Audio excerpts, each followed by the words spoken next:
الحمدللہ وکفا وسلام علی عبادہ الذین اصطفیٰ اما بعد فاعوذ باللہ من الشیطان الرجیم بسم اللہ الرحمن الرحیم یا حی یا قیوم ایاک نعبد و ایاک نستعین برحمتک استغیث اللہم صلی علی سیدنا محمد وعلی آل سیدنا محمد وبارک وسلم۔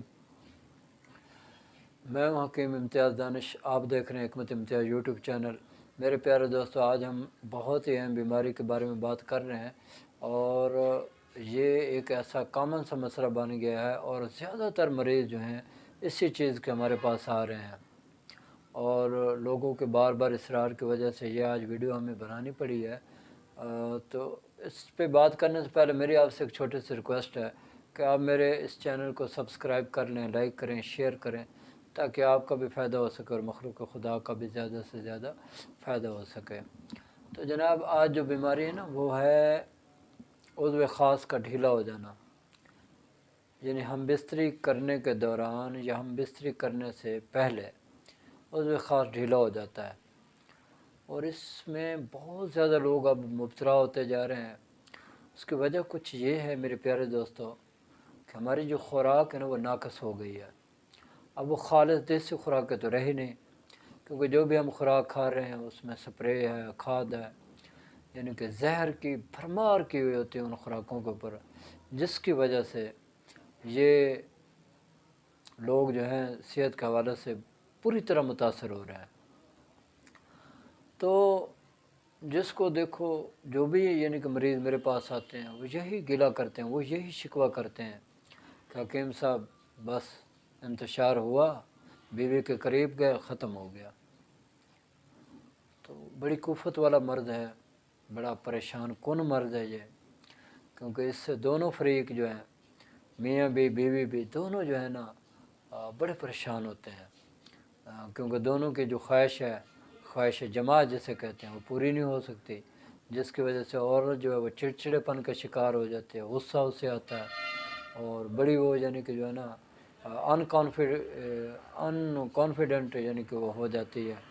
اور اس طرح جو مرد حضرات ہوتے ہیں وہ بھی کانفیڈنس اپنا لوز کر جاتے ہیں، اس کی بھی یہی وجہ ہوتی ہے، کیونکہ وہ جب اپنی بیوی کا حقوق پورے نہیں کر سکتے، اپنی بیوی کا حقوق ادا نہیں کر سکتے، تو ان کے لیے بھی بڑی پریشان کن یہ چیز ہوتی ہے۔ تو میرے پیارے دوستوں، گھبرانے کی کوئی ضرورت نہیں ہے۔ انشاءاللہ تعالیٰ آج میں آپ کو نسخہ جات دینے جا رہا ہوں، یہ استعمال کرنا آپ کا کام ہے، شفا دینا میرے اللہ کا کام ہے، اور انشاءاللہ تعالیٰ اللہ ضرور آپ کو شفا دے گا۔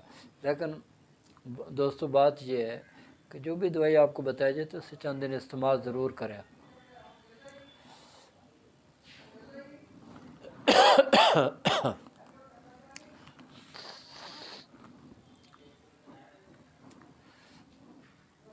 پھر یہ آپ کو رزلٹ بھی دے گی انشاءاللہ تعالیٰ۔ تو چلتے ہیں نسخہ جات کی طرف۔ وہ میں نسخہ جات آپ کو دیتا ہوں، آپ ابھی اپنی کاپی پین سے نکال لیں اور یہ لکھ لیں۔ سب سے پہلے آپ نے سال مصری لینی ہے 50 گرام، موسلی سفید لینی ہے 50 گرام، ستاور لینا ہے 50 گرام، مغز پنبہ دانہ لینا ہے 50 گرام، ٹھیک ہے۔ ان کو آپ نے باریک پاؤڈر بنا لینا ہے، اور اس میں آپ نے چھلکے سے پغور بھی 50 گرام ڈال لینا ہے، مکس کر لیں۔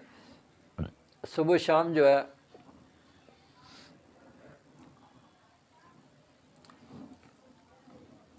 صبح شام آپ آدھی چمچ کھانے کے بعد یا کھانے سے پہلے ہمراہ دودھ استعمال کریں، ٹھیک ہے۔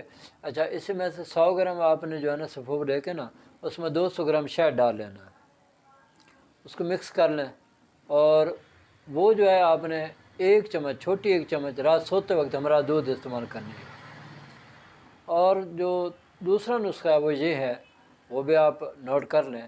آپ نے لینا ہے لونگ 20 گرام، دار چینی 20 گرام، جلوتری 20 گرام، مغز جعفر 20 گرام، تخم میتھی 20 گرام، کشتہ شنگرف 10 گرام، زعفران 10 گرام، اکر کرا 10 گرام، ٹھیک ہے۔ آپ نے اس کا انتہائی باریک پاؤڈر بنا لینا ہے۔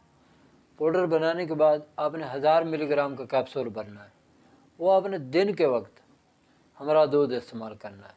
یہ چند دن آپ یہ میڈیسن استعمال کریں، انشاءاللہ تعالیٰ یہ جو آپ کا مسئلہ ہے نا، یہ ہمیشہ ہمیشہ کے لیے ٹھیک ہو جائے گا، اور انشاءاللہ آپ میرے لیے دعا کریں گے اللہ کے حکم سے بنانا آپ کا کام ہے، شفا دینا میرے اللہ کا کام ہے، ہمارا کام آپ کو صرف سمجھانا اور بتانا ہے۔ میں نے آپ کو یہ نسخہ بتا دیا ہے، انشاءاللہ تعالیٰ آپ یہ استعمال کریں، انشاءاللہ میرے اللہ نے چاہا تو آپ کے یہ جو مسئلہ ہے یہ ہمیشہ مشکل ٹھیک ہو جائے گا۔